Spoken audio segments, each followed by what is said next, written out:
Welcome to episode 86 of the Selling Your Screenplay podcast. I'm Ashley Scott Myers, screenwriter and blogger over at sellingyourscreenplay.com. Today I'm interviewing Claudio Fa. He's originally from Switzerland and is now living and working in Hollywood. We talked through his entire career, which really started as a young child doing short films.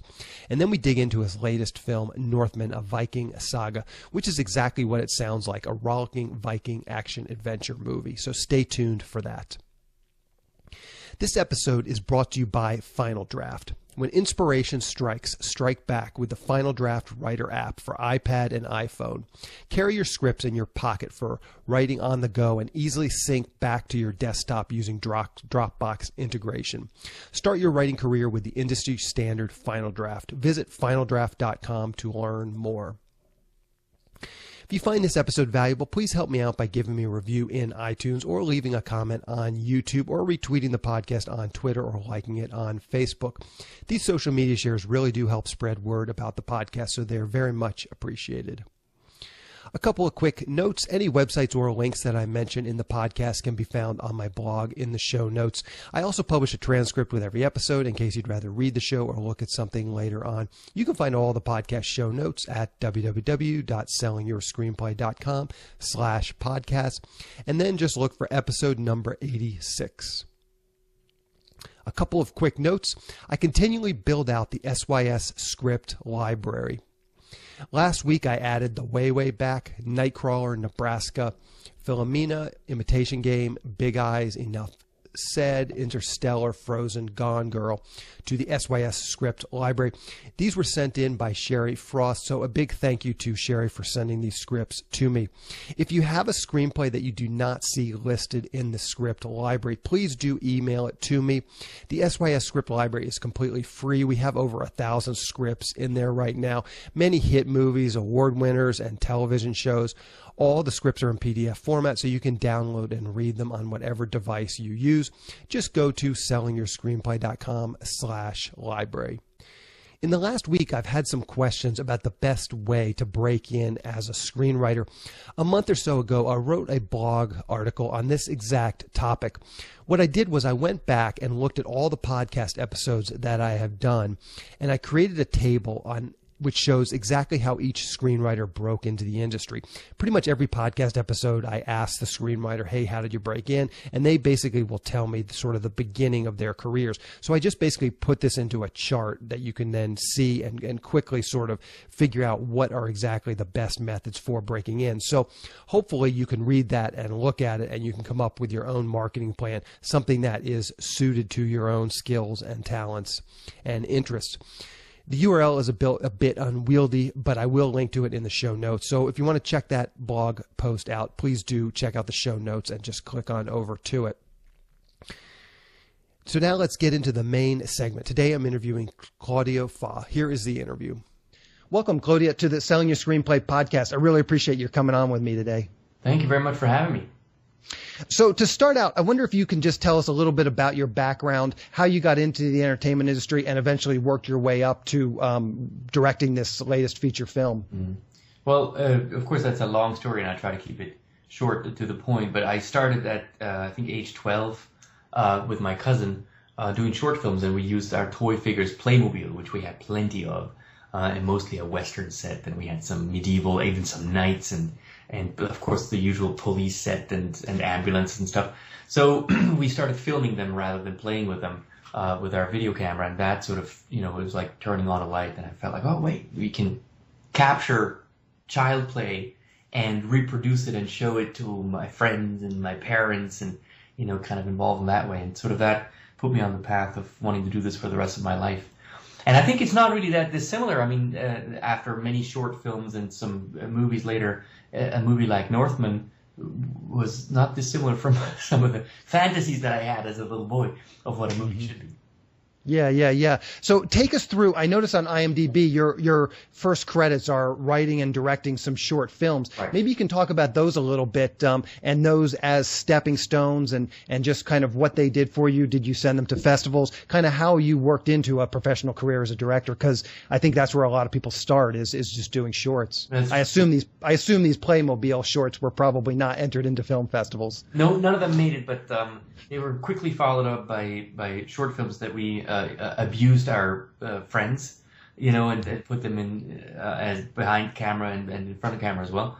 And they, of course, were entered into student film festivals in Switzerland first regularly, and I partook in these festivals frequently.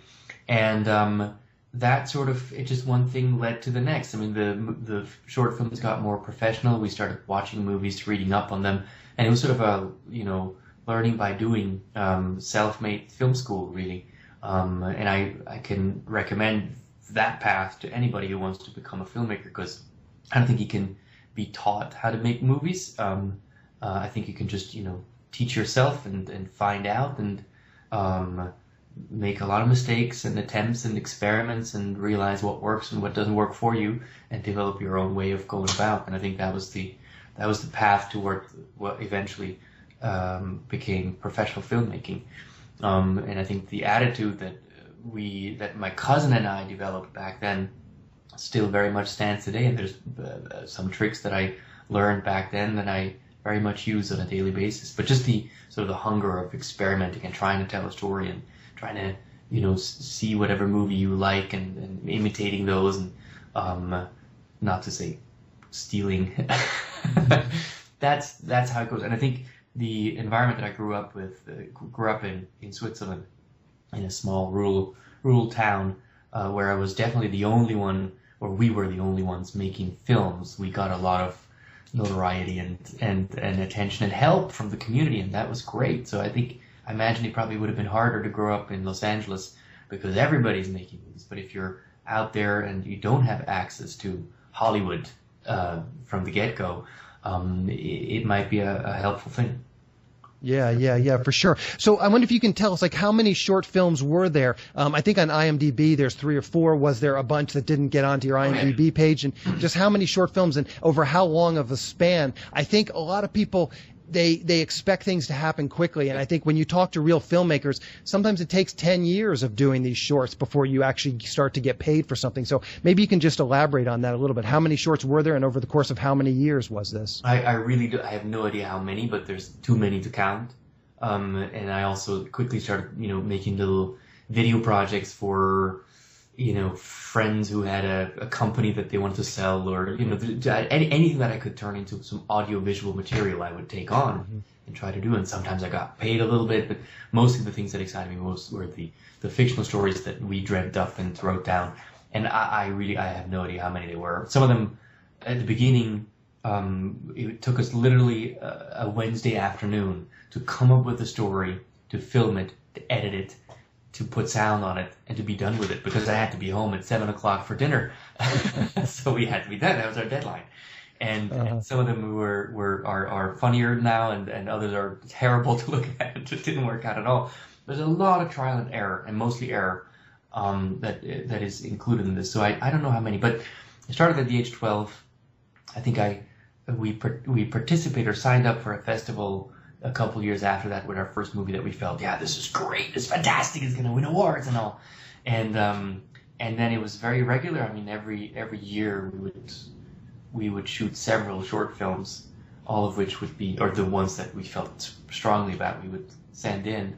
And then I think and then it went all the way to my mid-20s until I finally got the first chance at making my first feature.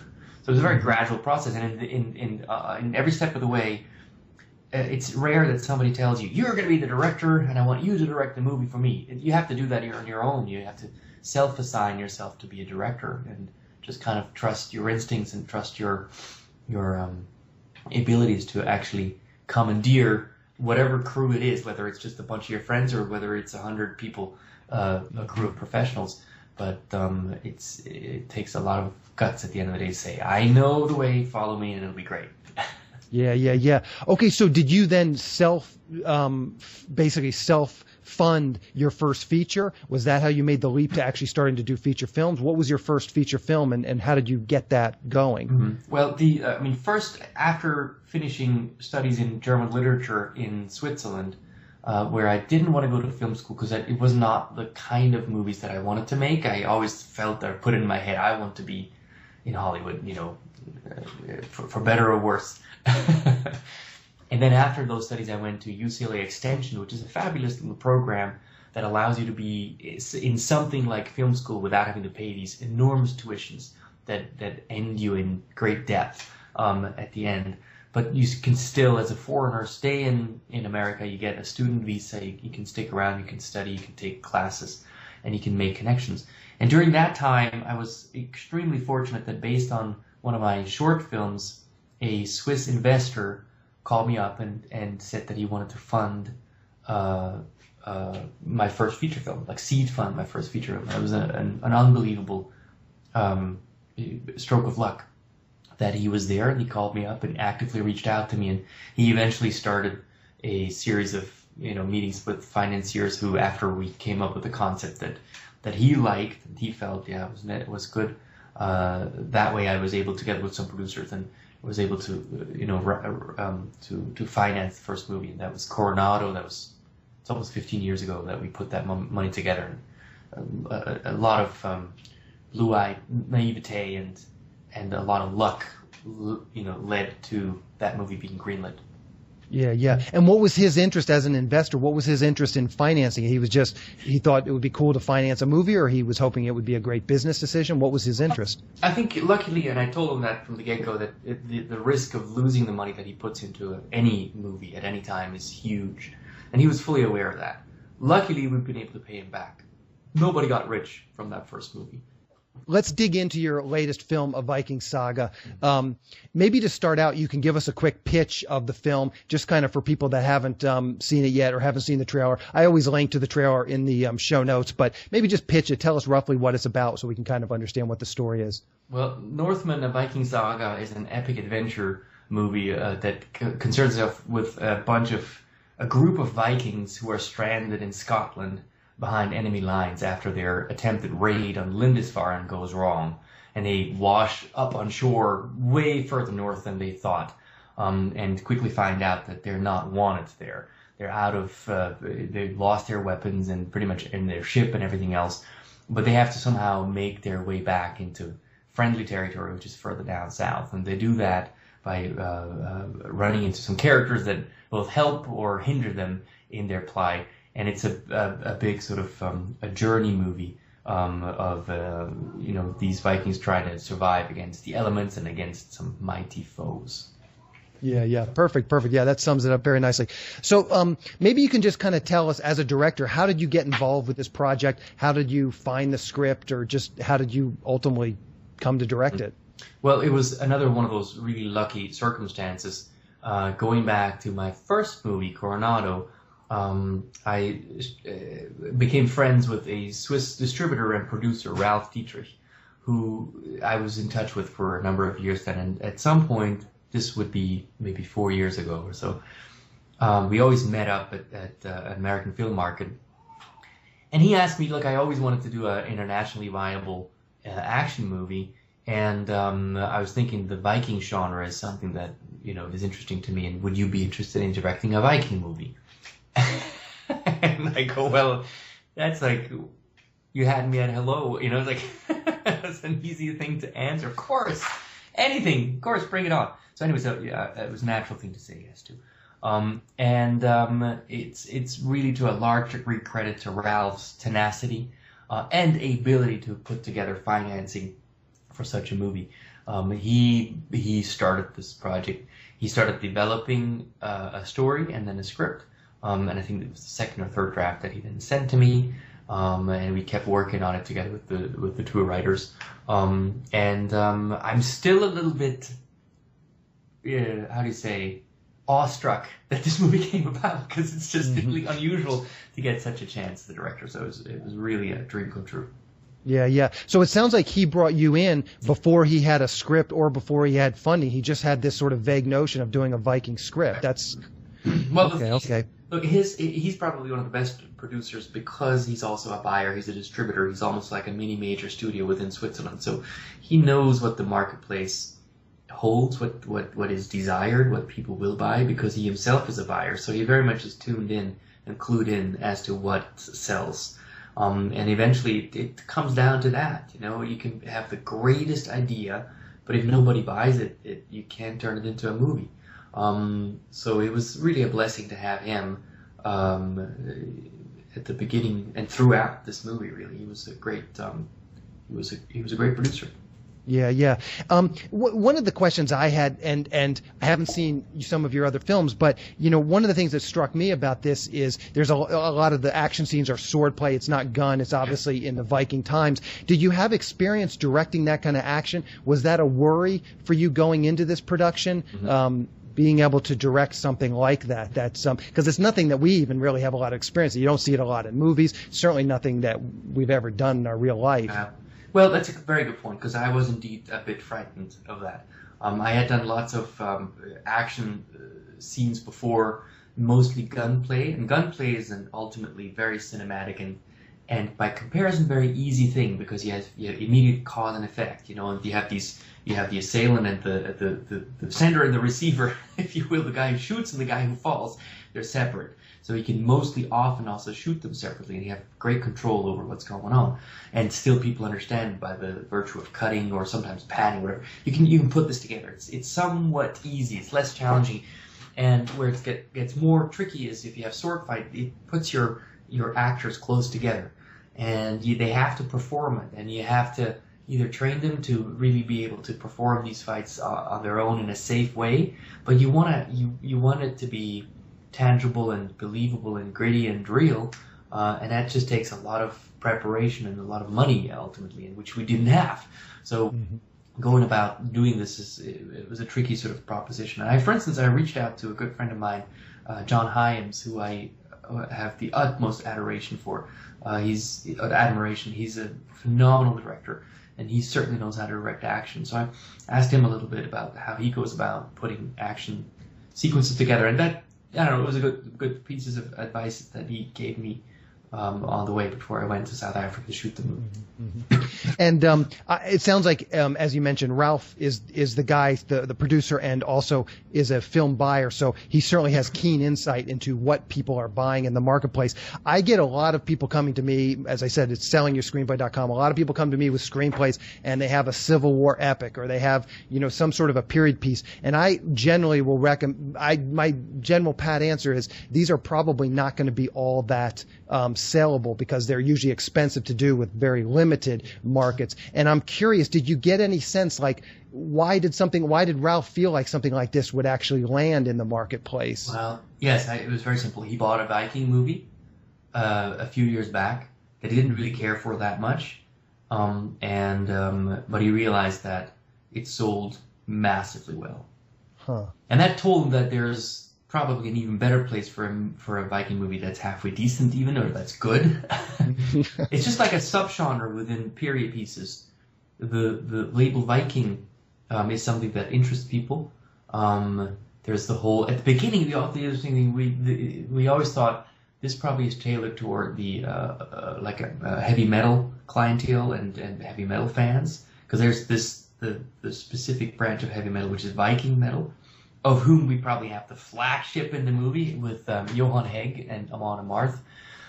He's the lead singer of Amon Amarth, which is the most recognized and biggest Viking metal band out of Sweden. So we thought, well, this is probably sort of the target audience. But along the way, I felt, and we all felt, I suppose, that we can open it up and make it a bit more widely available, and certainly also try to tap into people who are watching Game of Thrones or Lord of the Rings, and you know that sort of, it widens out a little bit. But Viking per se is a good subgenre that hasn't been milked to death yet. Yeah. I guess like the ninja movie or the samurai movie's probably been milked to death. Yeah, I can definitely see that. You made a clear distinction, though. There's the Game of Thrones. You made a clear choice in this. There's no magic real element in this script. It's pretty straight and narrow. Was that something that was discussed? Would it make it more marketable to include some magical elements? Yeah, I mean, it was discussed, and I don't know if it was purely from marketing strategy that we stayed away from that, or whether it was just sort of instinct.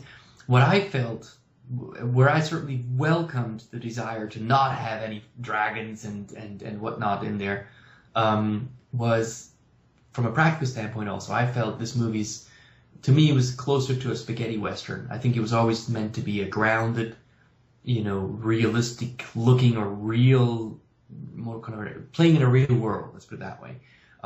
Spaghetti western is not necessarily realistic, it's also stylized, but it plays in a real world where people do things that physically is really possible within the genre. But there's no realm of magic in there.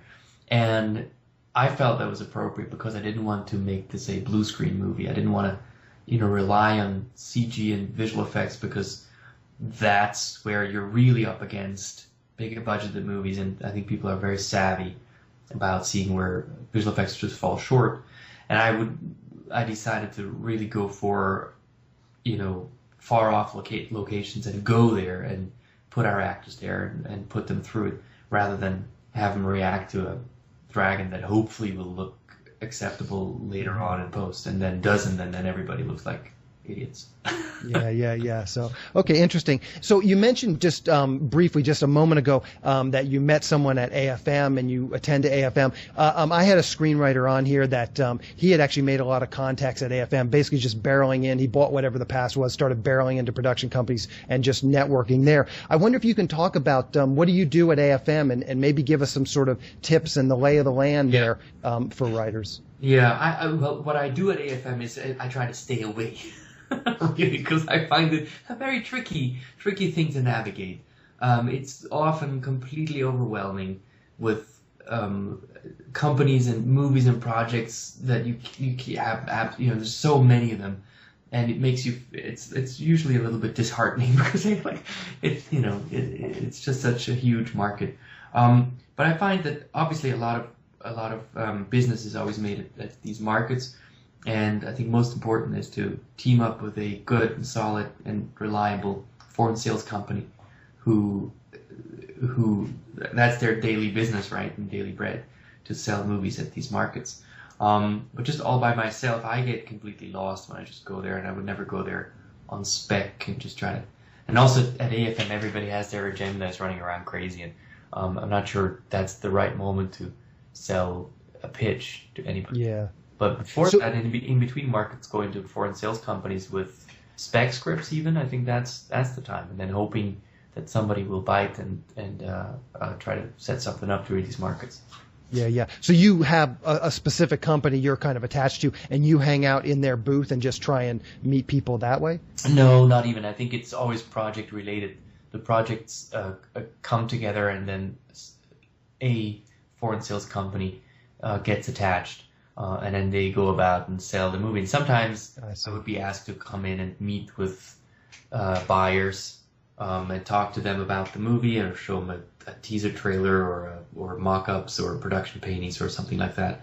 But I'm not as a director. I rarely, I'm rarely part of those kinds of sales. And sort of try to stay away from that as much as possible. Yeah, sure. So maybe you can tell us about the release schedule for Northmen. How can people see it? We'll get a theatrical release, and when will it show up on video on demand? Right. It is out this Friday, July 31st on iTunes. It's playing in one theater in LA I know of, which is called the Arena in Hollywood. But it is widely available on iTunes on Friday. And then a week after that, I think, or a couple weeks, August 11th, I believe it is, available on demand. And it's distributed through Starz Anchor Bay, who are doing a fantastic job in selling it. And it already had its theatrical run in most of the rest of the world, mostly in Europe, but also in Russia and some parts of Asia. in the Middle East, and and the U.S. actually comes in last. It's the last territory that it goes out, which is a little bit unusual, but am I happy to have it play in my home too? Yeah, sure. So I always like to end the interview just by asking people about how people could potentially contact you or keep up with what you're doing. If you have a Twitter account, you can mention your handle, or Facebook or blog, anything you feel comfortable sharing. Just rattle it off, and I'll track it down and I'll put it in the show notes too, so people can just click on over to it. Yeah, here's the thing. Maybe I'm a bit old-fashioned, but I keep my Facebook completely private, unfortunately. Yeah. No, so do I. Yeah, there you go. But of course, I encourage you to follow Northmen, the movie, on Facebook. Okay, perfect. I'll link to that. Yeah, exactly. Perfect. So, okay, thank you, Claudia. This has been a great interview. I really appreciate it. I really enjoyed the movie. I watched it a couple of nights ago. I enjoyed it. So very well done. And thanks for coming on and talking with me. Thank you very much, Ashley. I really appreciate it. I hope I'll be back with the next one. Yep, absolutely. I look forward to it. So, thank you. Take it easy. Bye. A quick plug for the SYS Screenwriting Analysis Service. It's a really economical way to get a high-quality professional evaluation for your screenplay. When you buy our 3-pack, you get evaluations at just $67 per script for feature films and just $55 for teleplays. All the readers have professional experience reading for studios, production companies, contests, and agencies. You can read a short bio on each of the reader on our website, and you can pick the reader who you think is the best fit for your screenplay. Turnaround time is usually just a few days, but rarely more than a week. The readers will evaluate your script on 6 key factors: concept, character, structure, marketability, tone, and overall craft, which includes formatting, spelling, and grammar. Every script will get a grade of pass, consider, or recommend, which should help you roughly understand where your script might rank if you were to submit it to a production company or agency. We provide analysis on features and television scripts, and we also do proofreading, so if you don't want an analysis but would like someone to proofread your script, we now offer that too. We will also look at a treatment or outline and give you the same analysis on it. So if you're looking to vet some of your projects, this is a great way to do that. We will also write a logline and synopsis for you. You can add this service to the analysis, or you can simply purchase this service as a standalone service. As a bonus, if your script gets a recommend from a reader, you get a free email or fax blast to my list of industry contacts. This is the exact same blast service I use myself to promote my own scripts, and it's the same service I sell on the website. It's a great way to get your script into the hands of producers who are looking for material. So if you want a professional evaluation of your screenplay at a very reasonable price, check out www.sellingyourscreenplay.com/consultants. In the next episode of the podcast, I'm going to be interviewing Bob Schultz, who is one of the founders of the Great American Pitch Fest. I get a lot of questions about Pitch Fest, and Bob is very open about answering all of these questions that I throw at him. So if you've ever wondered about Pitch Fest, I would highly recommend you check out next week's episode. To wrap things up, I just want to touch on a few things from today's interview with Claudia. I've talked about this numerous times on the podcast before, so I'm not going to spend too much time on it now, but I really think Claudia is a great example of how short films can really help you gradually work your way into a solid filmmaking career. I talk about this in great detail in episode number 4 of the podcast, so go back and check that episode out if you haven't already. The other thing that struck me is the business behind this movie. I usually tell people to avoid period pieces. This would certainly be a period piece, as it has a lot of Viking costumes, the weapons, the whole world is very much a set piece in and of itself. And I usually tell people not to do these types of films because they're typically so hard to sell. But the way Claudia described it, it was the distributor who produced this movie, and he knew, or at least he felt like, that a Viking movie would be something he could sell. You would never know this information unless you were a distributor, or at the very least talking to distributors. So that was one real big takeaway from this episode with him and at some point maybe I'll try and go back and track down the producer distributor on this film. I would love to have him on the podcast and talk to him just about this film specifically, and even more generally what kind of stuff he's looking for. But you're never going to be able to just guess at that, just write a movie about some very niche subject and have it actually land. It would be very, very difficult. You might get lucky, but it would be very difficult to write something this specific and this niche and actually sell it unless you had already interfaced with a distributor or a producer who knew that this kind of film, there was a market for this kind of film. I mentioned this a little bit to Claudia. He didn't seem like he had a lot of experience going to AFM and pitching, but I did do an episode with a screenwriter named Andrew Cole who went to AFM, and really AFM is the American film market. It's filled with foreign distributors, or I said it's foreign film buyers go to AFM, and there's distributors, international distributors, presenting their films, like this film, this Viking film would certainly be an AFM movie. So you can get a pass and you can go down there and you can just walk into the booth, introduce yourself, and start to network. And I interviewed a screenwriter who had successfully done this. His name was Andrew Cole, and I will link to that in the show notes as well.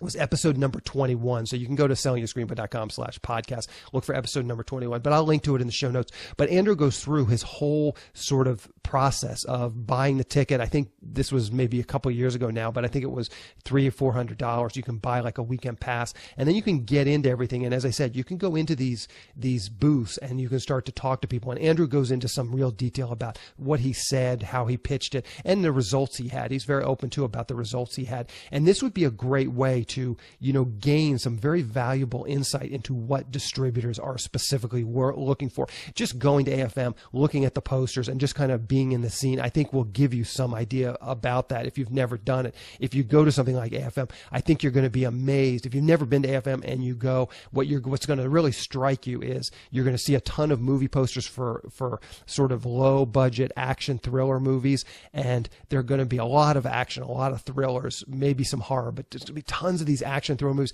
and they're going to have people in them that you've heard of. They're going to be actors that you've heard of, and you're like, gee, I never heard of this film. I wonder what's going on. Why didn't I hear this film? It's got some pretty big stars in it. And you'd be surprised, these $1 million, $2 million, even maybe up to $5 million movies, they find distribution worldwide. They're not ever released theatrically, but there's a lot of these movies getting made. There's hundreds of these movies getting made every year. So just, purely statistically speaking, your chances of selling one of these scripts is pretty good compared to selling a studio project where, there's only about like 80 studio projects made per year.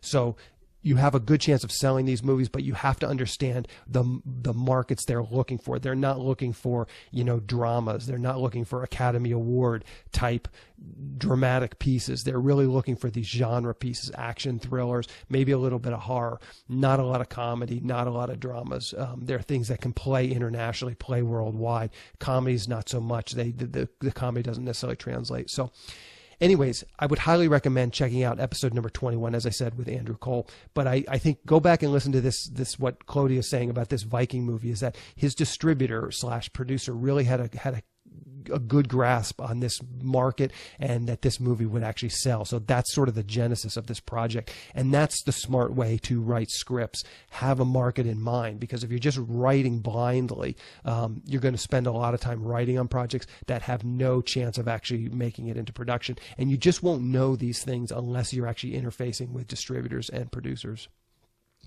Anyway, that's the show. Thank you for listening.